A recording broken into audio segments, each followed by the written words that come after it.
This week on Wisconsin Foodie. We're headed to Ahan, one of Madison's hottest plates. Hello, my name is Jamie Brown-Soukaseume. So here at Ahan, we serve primarily Lao, Thai, Vietnamese food. We try to stick to like the most authentic flavors. Oh my God. This looks gorgeous. So the khao soi long prabang, that is a recipe passed down from my mother's grandmother. Man, that broth is so rich and satisfying. So here we have the Lao marinated roasted chicken. Or we could pretend we're at the Renaissance Fair. And just pick it up. Yeah, you can do. That's what they would probably do in Laos too. That's so good. It's delicious. What? It's a flavor bomb. My goodness. Definitely. It's like everything you want in a bite. Okay, so yeah, this is beef lap. It's a national dish of Laos. I love the visceral connection, actually using your hands. Mm-hmm. It's phenomenal. I hope it never goes away. A Laotian perspective, a Wisconsin perspective. Wisconsin Foodie would like to thank the following underwriters.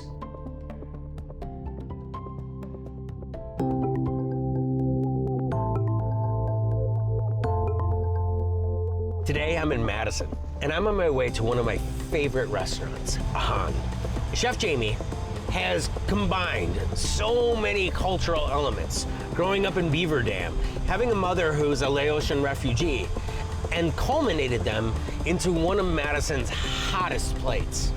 For the flavors of Southeast Asia and the historical perspective of Laos, we're headed to Ahan.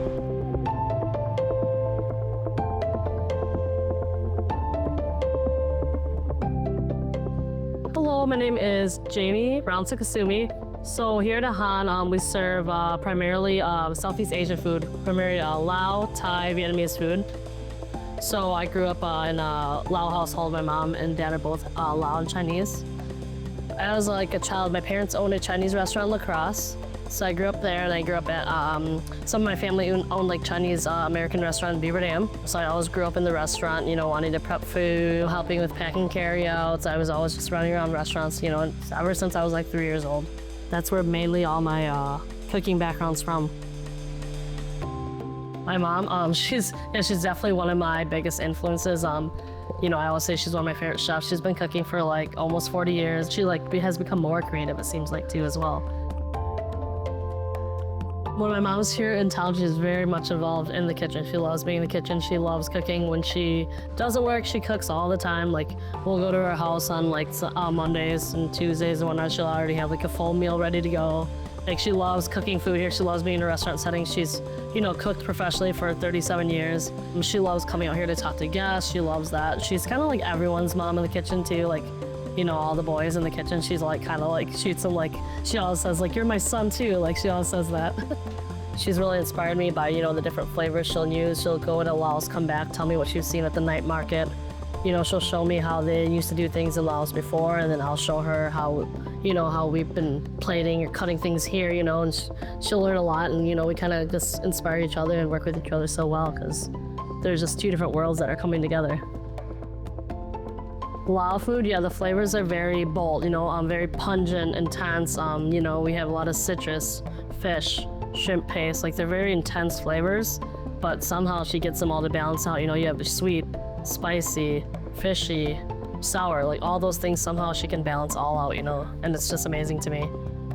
Yeah, I think, Hmong food and Lao food are very similar because we come from, Lao, Hmong people are also from Laos as well. They also come from, China, Vietnam, Thailand. So they have a little bit of everything, all the influences. So the food, I would say, is very similar. So I think, the flavors still remain very, intense and pungent and bold in Hmong food. It's very, very similar to Lao food. I think in Vietnamese food, they do have some of those intense flavors, but some of them are a little bit, I think, more subtle, We try to stick to, the most authentic flavors, we still serve our papaya salad Lao style, so we put the crab paste, the shrimp paste, the fish sauce. We still make it very intense and Lao style. Some places I know they'll kind of dull that down, but so we do that, but then we'll also serve it with fresh cucumbers, some fried chicken, and plate it really nicely, make it presentable, make people not so scared to try it, they might hear shrimp paste and crab paste and they might be afraid to try it, but I think if you make it in a way that's presentable and kind of just influence people to try it, then they'll like it, I think, Yeah, I definitely always try to keep up with, utilizing a farmer's market, buying from local purveyors until this day, because I just it really inspires me to go to the market, see what's in season, see all the fresh items that are there, speak to the farmers, see what they can, present to us. And then we also have created very good relationships with our farmers where, I will text them so we can go pick things up because we have, a pretty busy day to day. So they'll text me what they have, whether it's a list, photos, etc. Or I'll get emails from farmers as well, hey, this is what we have this week. And, it's just really cool to hear ahead of time what we're gonna have and be able to just create that kind of relationship where they'll set things aside for us and know what we like and know what we need,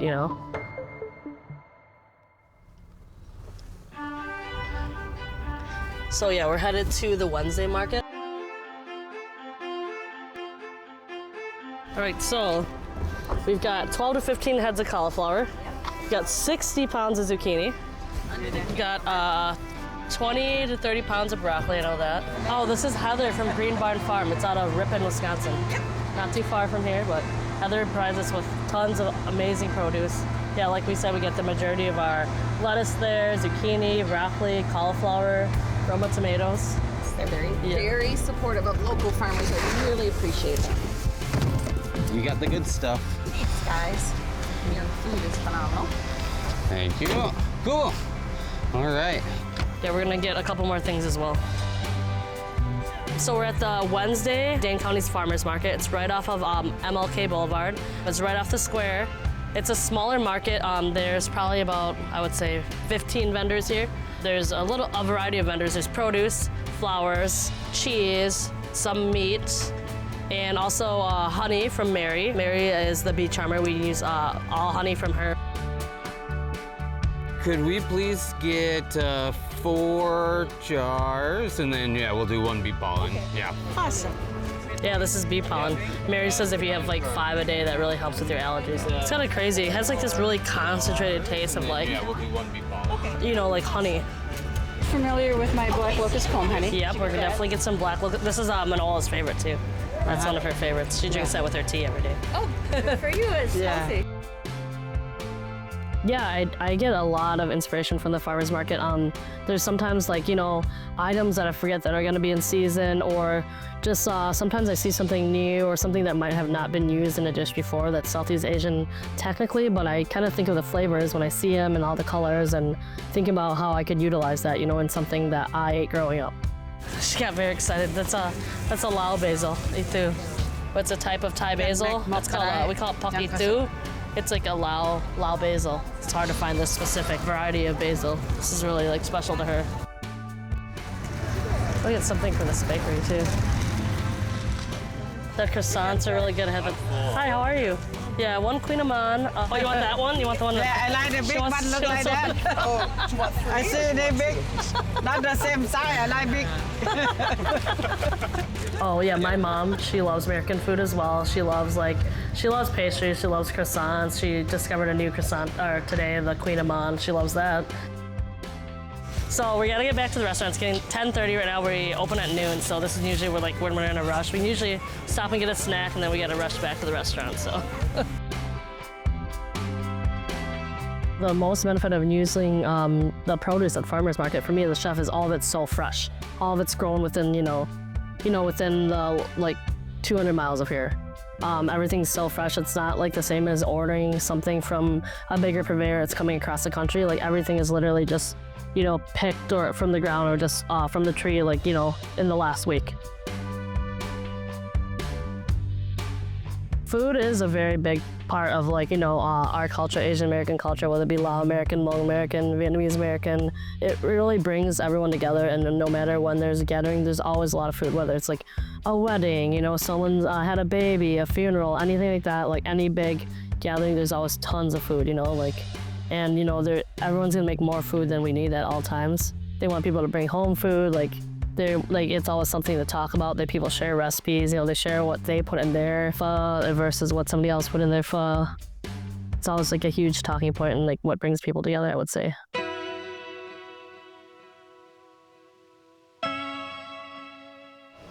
Oh my gosh. This is beautiful. These are the veggies for the khao soi and the crispy rice that we make in-house. Yeah. Chili oil. And this is the khao soi long prabang with wide noodles.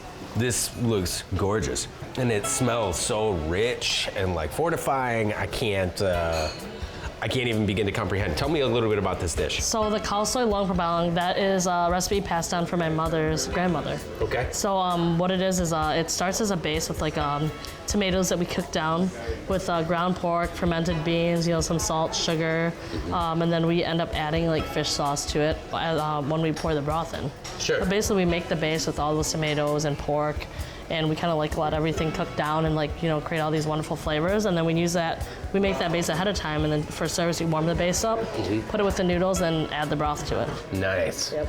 That sounds like a banger. Yeah, it's just so many different flavors together, and like the pork and the tomatoes and the fish sauce like goes so well together. Yeah. Yeah, so this basil we picked up at the farmer's market today. My mom picked out her own basil. She was talking to them about this. She got really excited because they had it's a smaller leaf Thai basil, and they call it pak itu, so it's a Lao basil. You can't always find that,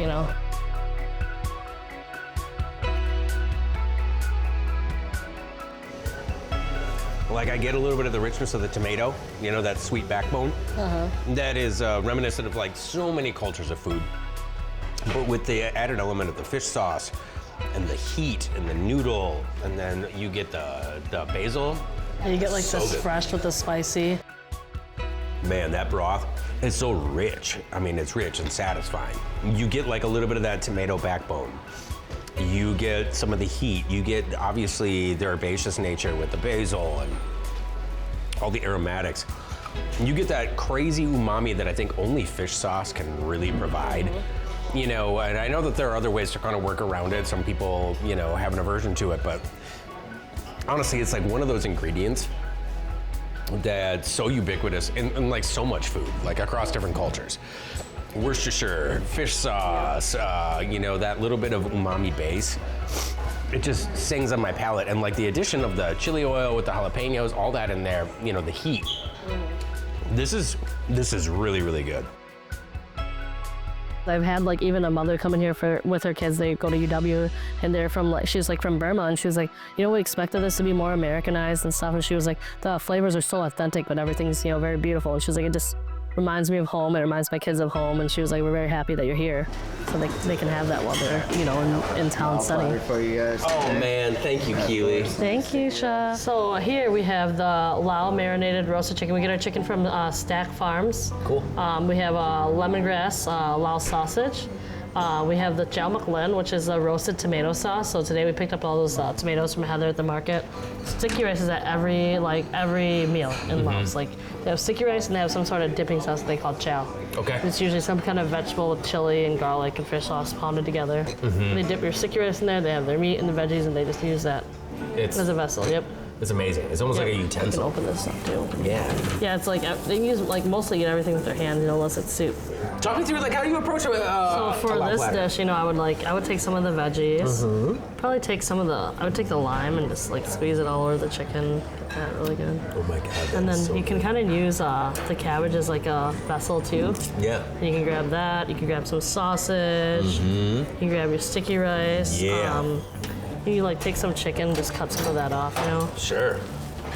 Or we could pretend we're at the Renaissance Fair. Yeah, and just pick it up. Yeah, you can do. That's what they would probably do in Laos too. And then you're gonna take your chow. You can take your sticky rice and just dip that in there. Okay. Yep, eat that. Kind of wrap everything in your veggies. Yeah. Just do that. Like the flavors of jiao, can you talk me through what is it consistently? Chow is always chili, garlic, shallot, fish sauce, Yeah. sugar, and then they roast everything, on a grill or open fire. That's what they usually do. We sometimes put stuff in the oven, and you just pound it in a mortar and pestle all together until all the flavors kind of mush together. Nice. And it kind of puts all the flavors together. And you kind of get this rustic salsa looking thing, And then you can put anything in your chow. You can put tomatoes. Sometimes they use roasted Thai eggplants. Sometimes it's just chilies. Sometimes there's fermented shrimp, fermented chili, fermented bean, anything. Yeah. Sure. So it's this ubiquitous kind of coverall for dipping sauce. Yep. Exactly. Awesome. So chow is just the name of chow mak len means tomato tomato sauce. Okay. Tomato gel. You can say gel makka means like eggplant gel. Talk to me about the marinade on the chicken, would you please? The chicken, so we have a lot of ginger in there, lemongrass, garlic. We use, a lot of times we use Golden Mountain seasoning sauce. Okay. Yep. Yep. We let that marinate, at least overnight. And then we, we'll like pre-roast them, and then we'll pick them up again for service. But yeah, that's how we get like that really crispy skin too. That's so good. It's delicious. But just like all that just like kind of really permeates into the skin really well, and you get this really like kind of like intense crunchy flavor on the outside, but subtle on the inside. You can still taste like the deliciousness of the chicken. Yeah, right. It's rich. It's fortified.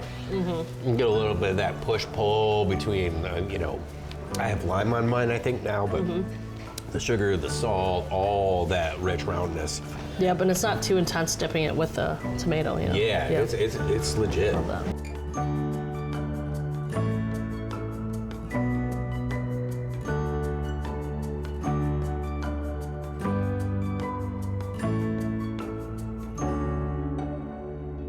Oh my gosh, I'm so excited. Every time I come here, I like eat way too much food, and then it takes me the drive home to like get over the bellyache, because I try oh my gosh. Yep, it's tradition. That's like at every Lao household too. You'll leave like so full.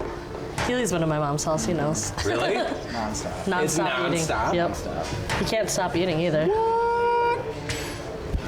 This is gorgeous. Yeah. Thank you. Yeah, sit right here. It certainly seems like it doesn't get more Lao than this, honestly, and for good reason. This place is on fire. I'm so thrilled to be able to take a little time with you. Thank you for coming out and hanging out. Yeah, and I can't wait. What's your first bite? What's your first bite here, Jamie? I would say I would eat these while they're still hot. Okay, for sure. cool. Yeah, the son-in-law eggs. Yep. Yeah, even my cousin's wedding, she brought a whole tray of son-in-law eggs. Really? Yeah, it's wedding. Yeah. It's kind of like crispy, crunchy. Whoa. Good flavor. Yeah, it's delicious. It's a flavor bomb. I mean, with the yolk mixed in, the bean thread noodles. Is there pork in there too? Pork, yep. Pork, yeah. It's like a pork sausage that we mix with the bean thread noodles. My goodness. It's like everything you want in a bite. Crispy, soft, texturally, it's very rich, kind of creamy in that middle. You get a little bit of interesting variety with the bean thread noodles, and then the pork with a little bit of chew. And I tried it with the sweet chili sauce. That was dynamite. I'm gonna go for the jiao. Yeah. Yeah, different. Yep, that'll be good. Yeah, she said that's kind of like an old lost food. She said not a lot of people make that anymore, and she said it's kind of hard to find, even in Laos. She said because it's like it takes time, to make it. You go another Lao, nobody makes it like that. When you go Lao. Except for Lao Nuchu now. Yeah, exactly. It's phenomenal. I hope it never goes away, at least here. Yeah, I don't think it'll go away here. Okay, so yeah, this is beef lop. It's a national dish of Laos, so this is like one of the most important dishes. The main dish there, it's got a lot of herbs, the thinly rare sliced beef with the toasted sticky rice powders, and then they kind of just mix that together like a big salad, and you kind of eat that the same way we eat the chicken with sticky rice and cabbage as a vessel. I love You get the honeycomb tripe in there too. Really? I love the visceral connection, actually using your hands. I think that makes a really fun and satisfying dining experience. Definitely. So, and then this is the tamakung, the Lao-style papaya salad. So where she comes from, there's a place that just makes a bunch of papaya salad. All they make is papaya salad.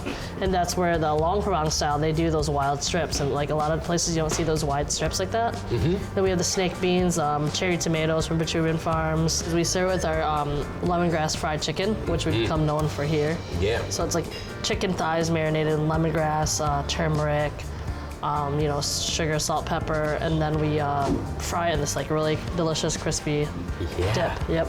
And then some pork rinds, some fresh veggies from market, and then the Lao-style papaya salad. Sure. So that wide noodle, or the wide grate, that's indicative of, Yeah, of her hometown, Long Prabang, yeah. Okay. Long Prabang is a smaller town. It's gotten more touristy now, but there's all the waterfalls and the temples that are up high. How much did your mom, being a cook, influence your decision to become a cook?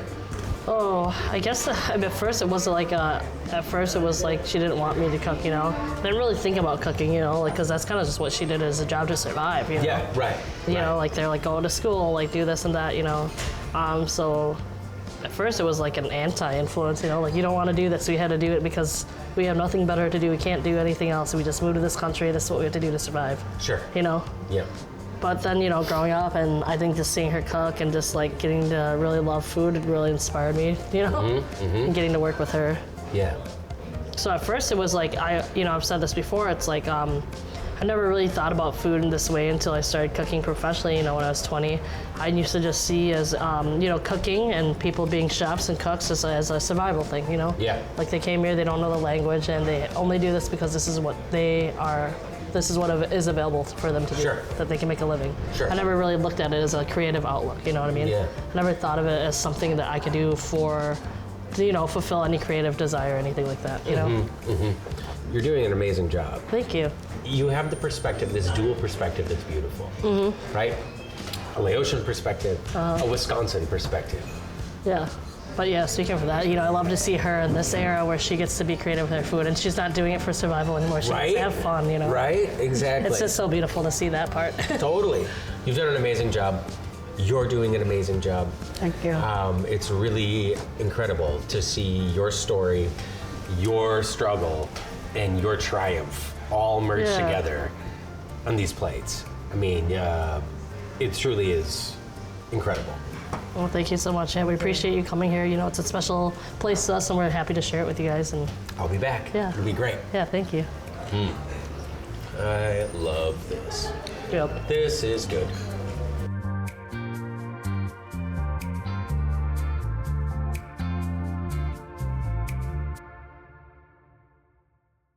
I think like a lot of Asian Americans, you know, especially my first generation, now that we're opening restaurants and stuff, do feel a lot of pressure to Americanize things because the generation before us did really have to do that because people didn't feel like, you know, our flavors were gonna lend well to American palates, you know. But I think now, you know, the pressure has gone away a little bit because the people are a little bit more adventurous about eating, which I really, really appreciate. And like, I love that, and my mom loves that too. She's, you know, I was so amazed by the things people will eat here. You know, I grew up in a small town, and like people aren't adventurous at all. But like she like just loves it here. Like everyone appreciates her food and my food, but you know, there's always that little thing like it's like, well, should we make it that spicy? Like my mom's like, are you sure that's not too spicy? And I'm like, no, I think people will eat it. Like, you know. Wisconsin Foodie would like to thank the following underwriters.